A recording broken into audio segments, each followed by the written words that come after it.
Communist Party of China leads PRC, is the most potent and dangerous near-peer adversary this nation has ever confronted. They have elements that the Soviet Union never possessed. They are a technological adversary and competitor, an industrial competitor, an economic competitor, a geopolitical competitor. It's an extraordinary challenge. It's one that I believe will define the 21st century. When they write the book about the 21st century, there's going to be some chapters in there about Putin. There's going to be some chapters in there about some of these other places. But the bulk of that book about the 21st century will be not just about China, but about the relationship between China and the United States and what direction it went. With the release of the DeepSeek model in China, where they spent literally a tiny fraction of all the money that's been spent by Silicon Valley to develop their AI models, it shows that this country has been so hyper-focused on finance capital and plutonomy and aggrandizing their corporations, and a country that's abandoned, an empire that's abandoned their working class, is only going to collapse. I think we can be a little more optimistic about the future, that the United States and the West and their allies are not going to be dominating the world for too much longer. And I'm really happy about that, because I'm sure, just like you guys, been absolutely sickened by what I see, what has happened to Gaza, the Palestinian people, this genocide committed by Israel, all helped by the United States, right? All the crimes that has committed all over the world in the last, 70, 80 years, invading poor countries, overthrowing their governments and installing dictators. I mean, 70% of the world's dictators have been installed by the United States. This country, from my calculation, has killed over 70 million civilians in all of its imperial wars throughout the years.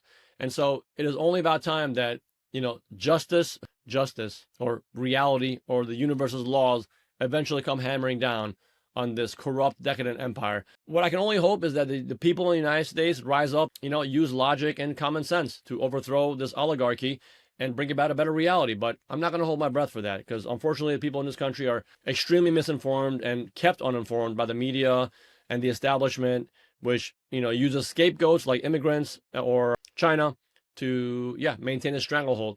Because, if we truly want to be educated about what's happened to this nation, it's not hard. You just got to know where to look. So the BRICS nations, which consist of 60% of the world's population, which is basically Brazil, Russia, India, China, and South Africa, and recently it has added Indonesia, Iran, and a list of other countries. This is a new economic powerhouse of the world. The BRICS nations consist of about 60% of the world's population, and they dwarf the G7. Right, the G7 countries, which was the old guard, right, the old power establishment, which was the United States, Canada, Italy, Germany, France, and Japan. They consist, if I'm being generous, is only 13% of the world's population. So the G7 was only 13% of the world's population, and it dominated the world economically. Well, now it is being overturned. The new reality is setting in, and the BRICS nations are going to take over. Again, this multipolar reality is setting in. And it's good for us to adapt to these changing times and really try to educate ourselves and, pretty much understand that the change that we're talking about, the sustainability that we want to bring in, the new system that we want to implement could take place anywhere in the world. It could happen in Latin America, it could happen in Asia, it could happen in Europe. I think America is very far off from maturing its social values and having a less corrupt system. With the Donald Trump presidency, I think things are going to become much more corrupt, much more corrosive, and inequality is going to skyrocket. I don't see things improving in this country over the next 4 years. And the behavior that I see out of the United States is not one of calm and common sense. No, I see a panicking empire that's flailing his arm around, does not know what to do about this new emerging reality. And so Trump is saying he's going to put tariffs on all these countries, he's going to put tariffs on Chinese products and other products of other countries like Mexico to basically outcompete them and punish them because he wants to maintain dominance.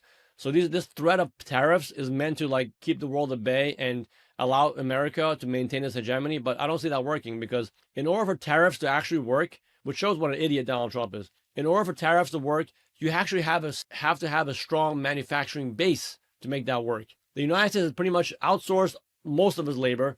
So much of its manufacturing has been shipped overseas. I live close to Trenton, New Jersey. There used to be a saying, Trenton makes and the world takes. Well, what happened? During the Clinton era, NAFTA, which pretty much outsourced all the jobs, well, all those jobs got gutted, and Trenton is pretty much left in desolation. This is what the ruling class has done. The finance class, which is, like I said, the U.S. has been so hyper-focused on finance capital, which is basically cutting costs and increasing profits. That's the reason why they export all the jobs. They send them all overseas because they want to pay less money for labor.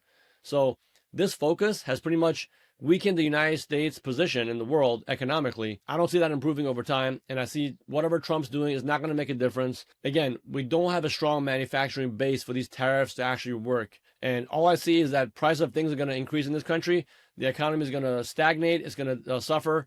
And the ruling class, the billionaire oligarchs are going to become more and more powerful. And that is going to set the stage for just the most freak showish kind of like carnival set of events that are going to take place as the society collapses. Because massive inequality, an ever rising level of inequality, an almost exponential level of inequality with the tax cuts that Trump's going to give to the billionaire class, that is going to lead to the erosion of societal stability. And I see this, American experiment failing horribly. And all I can hope for is that people don't suffer too much and we, get our shit on straight and bring about a better administration. I don't know. Like, maybe it's time to talk about a new system. We're still very far from that. But yeah, we live in a multipolar reality, and this was just about time.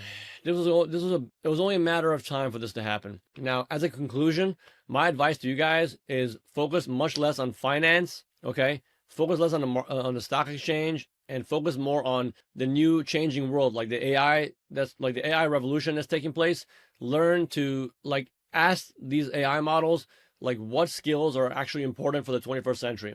We have to start learning new skills and adapting to this ever-changing world, because it is changing very rapidly. And it's up to us to basically, as activists, we have to become armed with the knowledge and the skills for this ever-changing world. And so I urge you guys, step away from this finance stuff, obsess less over finance, and really hyper-focus and dial in to technology, scientific learning, the AI literacy, basically creating prompts. I'm gonna start trying to get into that myself. And so that's my advice for this. Again, F capitalism, and long live the scientific method applied towards social concern.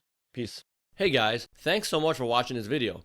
If you liked it, please share it with others. We are here to transform minds one person at a time, and education is the key. Peace out and keep fighting.